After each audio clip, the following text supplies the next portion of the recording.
তোরা তো উদয় জন্ম নিয়ন্ত্রণ ট্যাবলেট খাসবে না, তোদের মাঝে জন্ম নিয়ন্ত্রণ ট্যাবলেট আছে। 1400 মানুষের গুলি করি কলজাহারা করি করার হর কাঁদে, মানুষ নিবে না এগুলি বেড়া। আয় হায় হায়, সার্গেরে হাসি দিল আর উদ্ধারে ফাঁসি হয়ে যাবে 1 মিনিট পরে, ইগের টোঁড়া থানা দিয়ে জব করে। আয় হায় হায় মাহবুদ রে, মানুষ বুঝি এত নিষ্ঠুর হয় আল্লাহ, কবে তোমার কাছে তুমি আমাদেরকে উঠে নিবে আল্লাহ? ফার করো, ইচ্ছা বেজ ইচ্ছা দুনিয়ার আর থাকতে রাজি না আল্লাহ। আয়নাগর পর্যন্ত বানাইছে ওই বছর দুনিয়ার জন্য, আখেরাতের শেষ করে দিছে। আয়নাগরের রূপকার ওই বছর আল আসাদ শেষ করে দিছে আমাদেরকে।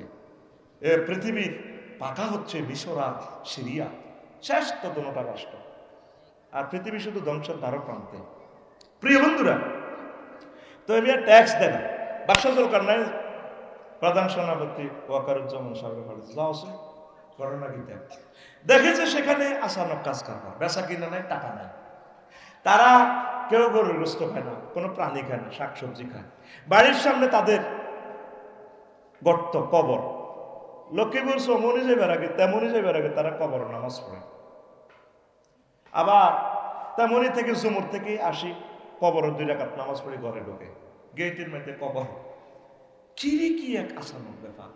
বললো জেডা আপনারা তো ট্যাক্স দেন না, ট্যাক্স মেয়ে আমাদের এর টাকা পয়সা আছে না, বেচা কিনা আমরা বিনিময়, কারো আছে মূলা, কারো আছে এই মসদ্দি, মূলা দিই মসদ্দ দিলে, তা আমরা এইভাবে বিনিময় করি। তো আমরা টাকা মান্য কত আমাদের জাহাফনা মহামান্য প্রেসিডেন্ট এই জুলকারনাইন কইছে আপনার দেখা করি পারলে, হেতের কাছে আমি দেয়া করতাম, হেতের আমার কাছে আইবার লাগে, আমি হেতের কাছে যাইতাম, চা তো কাপ করো।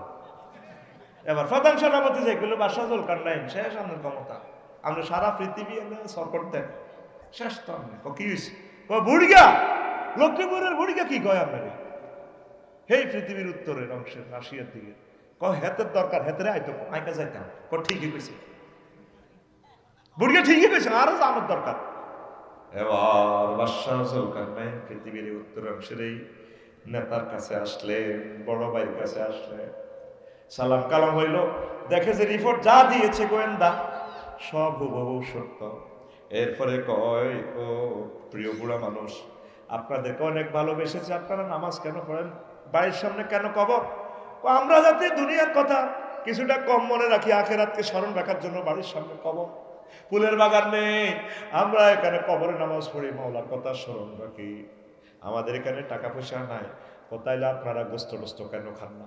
আমরা চাই না আমাদের পেট গরুর কবরস্থান বানাইতে। লক্ষ্মীপুর শহরে ডেলি গরু কয়টা যাব, কয়টা আমাপা এটা যাইয়ে তো এনে কাড়াই কস রানেরটা দে, রানেরটা সিনা লাড্ডি আর বর হরানে খুঁজছে ওদের কলজাটা খাইতে হচ্ছে, কলজা কাটিচ্ছে এমনি কাটস, হুড়ে না দে। আসল কথা হেতে 7 আপ দি খাইতো শরীর গরম করে ফেললাই। ওই ফেসবুকে তো ওষুধ একটা কিনছে 25 মিনিটের কথা বুঝছি, কিতা কই হাতে ইডা লইব, হাতে আর আব্বা কইছে গরুর ঠ্যাং 4 আন দিয়ালা, আর আব্বা কদর গরুর নালা খাইতো, কেন বুড়িয়া নালা খাই হজম করতে পারবি, ছেড়ের ব্যায়াম শুরু হইব, তো নালা খাইব যাদের বেশি বেশি ঠিক কিনা? আমরা চাই না আমাদের ফ্যাট গরুর কবরস্থান করি, প্রাণীর কবরস্থান করি, আমরা শাকসবজি দিয়ে খাই। আপনাকে খুব ভালো লেগেছে, আপনি চলেন আমার গণভবনে, আপনাকে রাজত্বের অর্ধেক দিয়ে দিব, আপনাকে প্রধানমন্ত্রী বানাবো। বুড়িগা কয়, মহামান্য রাজা ও জুলকারনাইন, আমি চাই না আমার কাছে দুনিয়া আসো, আমরা যেভাবে আছি সেভাবে থাকি, আমরা চাই না তোমার মতো দুনিয়াদার রাজার আন্ডারে মন্ত্রীগিরি করতাম, আমার দরকার নাই। এরপরে রাজা বাদশাহ জুলকারনাইন দোয়া টোয়া নিয়ে চলে যাচ্ছেন। বুড়িগা কয়, বাতিজা বইয়, বহ বাতিজা বহ। বাদশাহ জুলকারনাইনের বসাইলেস। বুড়িগা কে রে? ওই মিছিল তো চলছিল বুড়ির জামাই লই, এখন বুড়ির জামাই দিয়ে আবার শেষ হইব। এবার বুড়িগা ঘরের ফিসে চলে গেছে, এভাবে যাই এত বড় মাথা একটা আনছে, কি আনছে? আনে বাদশাহ জুলকারনাইন দিব বুড়িকা মাথা এটাই আমরা রাখছি। রাখি রাজা, মহামান্য রাজা, পৃথিবীর বড় বাদশাহ, ওনারা কয় রাজা এটা কার মাথা? ও গায়ে হাত দিবেন না, হার রাখেন গায়ে হাত দাও, আপনি ভালো বেড়ার কাছে তো রাখেছেন। কয়টা কার মাথা? কয়টা আমার মাথা। কয়টা কি? কয়টা তো মানুষের মাথার খুলির মতো দেখা যায়। মানুষ কইয়ের না, এটা এই রাজার মাথার পঞ্চম মাথার আগের এটা এই মাথা। তাইলে বুঝলাম কম, তাইলে আবার যাই বসেন, আরো একটু বসেন। আমার বুড়িকে সেখান থেকে যাই আরো একটা কল্যাণী রাখছে, বুদ্ধিজীবী কবরস্থান তো, আজিমপুর কবরস্থান তো, শাহজালাল ইয়ামেনের কবরস্থান ও হিয়াম দিত, নায়কের হোতা রেখছে দে, ঠিক কিনা? আনি আবার এভাবে রাখছে তিনটা মাথা। কয়টা? এরপরে রাজারে কয় রাজা এগো এ দুনো গাছে কনা চিনি না কয়েকগা এই রাজার আগের আগের আগের রাজার মাথা। কোথায় আপনার ওয়াজ সাচ্ছি দি কষাচ্ছে কয় এবার যাই কনা বইয়ের বাদশাহ জুলকারনাইন, আপনার মাথাটাও এই তিনটা রাজার মাথার মতো হেরা হেরা হইব। এই মাথাতে তারা বহুত দুনিয়া ঢুকাইছে, এখন তারা ফলাই রয়েছে দিল্লি। আপনার মাথাটাও হইব এইভাবে মাথা, মাথাটাতে আখেরাত দোকান, আখেরাত দোকান, আখেরাত দোকান। ও তুই আখেরাত বুঝলি না, বুঝলি না রে। আয় হায় হায়, শুধু মাথার ভিত্তে জয়েন্টের মাথার ভিত্তে চিন্তা কেমনে প্রেম করবো, কেমনে একটা বিয়ে সাথে করতে আসবো, শুধু মাথার ভিত্তে এতে মোবাইল শরীফটা চালা, শুধু এই চিন্তা। বুড়িকে মাথার ভিত্তে চিনতে হলো আহ আল্লাহ লাগা রোগ কিনতা, মহিলার মাথার মধ্যে এটাই চিন্তা ব্যাগ জামাইকে কত ভালো, হাত জামাইকের মতো জার্গার বস্তা হাত নাই, শুধু বিচার ইয়ে না হাত জামাইকা খারাপ। আফসারি ভাই কত সুন্দর করে কথা কয়, ভাইটারে যদি কাছে পেতাম, অথচ আফসারি ভাই তো হাজার গুণে ভালো তার জামাইকা। ব্যবসায়ী এনে জিজ্ঞাসা এনে আছে, গাড়ি ব্যবসায়ীরা কয় এই ওষুধ ব্যবসায়ী হ্যাঁ ভালো আছে, ওষুধ ব্যবসায়ী কিনলে গাড়ি ব্যবসায়ী হইলাম না। এইভাবে এইভাবে শুধু আমরা এত টেনশন। একটা কর্ম করেন, মূল কর্ম হচ্ছে আমাদের আখেরাতের কাজ।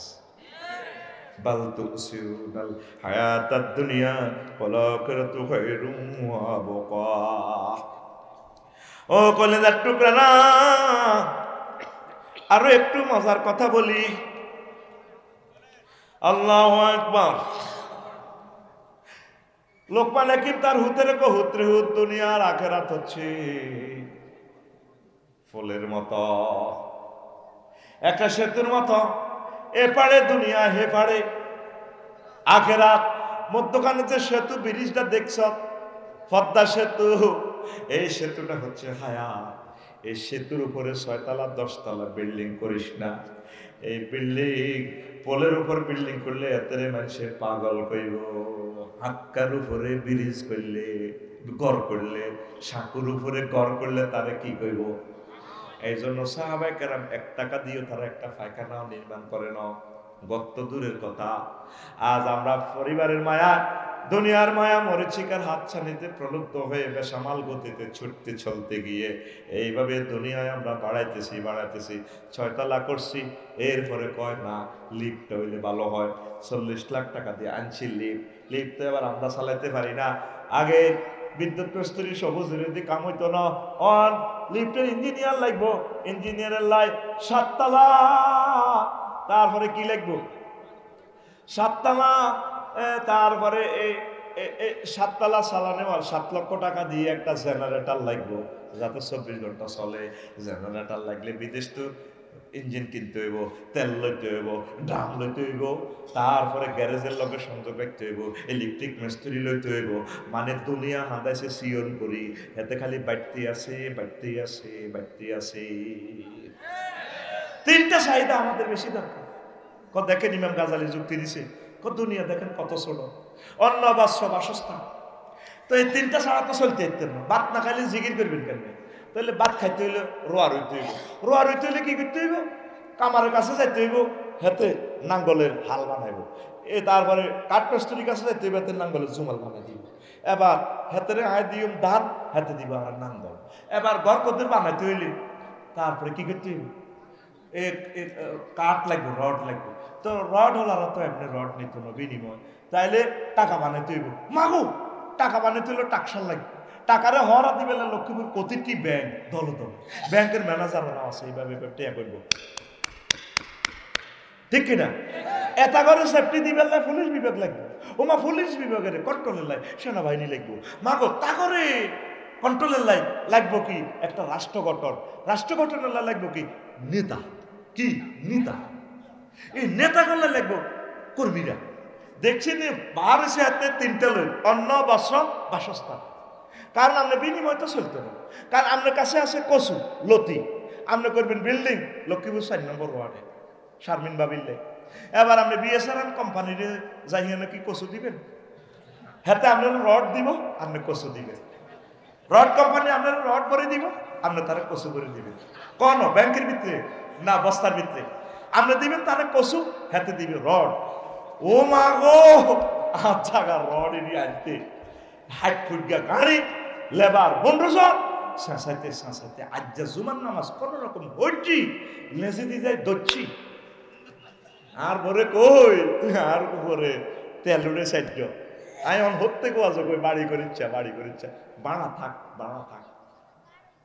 আল্লাহ তো করে বাড়াটি হিসেবে রাখ। নির্যাতন কারো কর দেখবে ঘর উদ্বোধনের গায়ে কবরের ভিতরে হান্দাই গেছে শেষ। এই ইমাম গাজালি কক দুনিয়া অন্তহীন তার চাহিদা। এই জন্য এখন থেকে সময় কিছু বাইর করেন, একামতের দিনে দার্সে বইবেন 5 মিনিট, ফ্যামিলিগত মিটিং করবেন। হুদ ম্যাজিস্ট্রেট হয়েছে, পুলিশ অফিসার হয়েছে, তার হলে মিটিং করবেন। আব্বারে দেশ পরিচালনা সহযোগিতা করিস, মানুষের কল্যাণ করিস। আব্বা তুই ফেনী ক্যাডেট কলেজে হড়স, তোরে আল্লাহ যদি ওয়াকারুজ্জামানের মতো প্রধান সেনাপতি বানা, দেশের সংকটে ভালো ভূমিকা রাখিস, আমার রসুলকে ভুলিস না, আমার আল্লাহকে ভুলিস না। এইভাবে প্রতিদিন মিটিং করতো নবী আলাইহিস সালামগণ তাদের পরিবার নিয়ে। আর আগে মিটিং হইল কিতা বউ কর তোমার কি আছে জানি মানুষের ব্যাপারা কত কিছু করে গেলেছে হাত দেয় রে।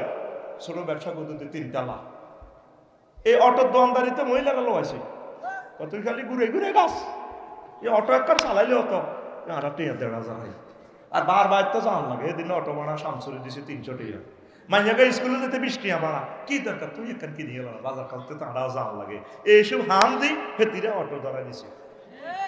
কিস্তি বুঝবার আগে আগে অটোর ব্যাটারি জয় করবে শেষ। তোগুলো কে বুঝেবে?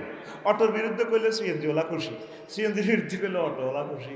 আসলে একটা জাতিসত্তা এভাবে চলতে পারে না। 18 টাকা 50 পয়সার রেভিনিউ 5 টাকা দিয়ে অটো বিদ্যুৎটা কিনে অর্থটা শেষ করে দেন। বরং এর চেয়ে 18 টাকা 50 পয়সা অটোওয়ালা করে দিয়ে দেন, তারা বাড়িতে বসে খাক। রাস্তাটা শেষ করে দিছে তো, আমরা চলতে পারতেছি না। 1.5 ঘন্টার পর 8 ঘন্টাও যাইতে পারি না। একটা অ্যাথেন্টিক চিন্তা যদি না করি, তাদের জন্য একটা কর্মসংস্থানের ব্যবস্থা করি। আর কর্মতে যাইতেও তো রাজি না, কৃষিকাজ করতে রাজি না, নগদ পয়সা চায়। ছোটবেলা বেয়ারিং খেলছে না, বেয়ারিং এর চাক্কা এল্লা চিন্তা করে বুড়িকে টুড়িকে সিগন্যাল বোঝে না। সরকারে আরে 20 বছর ফ্রি লাইসেন্স দিছে, আফসারি এমনি এমনি চলবে। আর হয়তো কোনো লাইসেন্স লাইসেন্স নাই, তোরা অ্যাক্সিডেন্ট করে দিল মামলা কারে দিবে, তোর গায়ে তো নম্বরে নাই। এমনি চলে লেগে সাদুর গাতি মহিলাকে দেখছে হাত করে ঘুরে খেলা দিছে। ফিসে কেমনি কন্ট্রোল করতাম? আল্লাহ দেশটা স্বাধীন করো না আল্লাহ, বাঁচতেছি না তো দেশের ভিতরে। আল্লাহ আল্লাহ তোমার পক্ষ থেকে ডক্টর ইউনূসের মতো আরো ত্রাণকর্তা দাও আল্লাহ, একটা যোগাযোগ উপদেষ্টা দাও, এগুলো যাতে সংস্কার করে। করলে তো আবার অটোলিক বার হইব।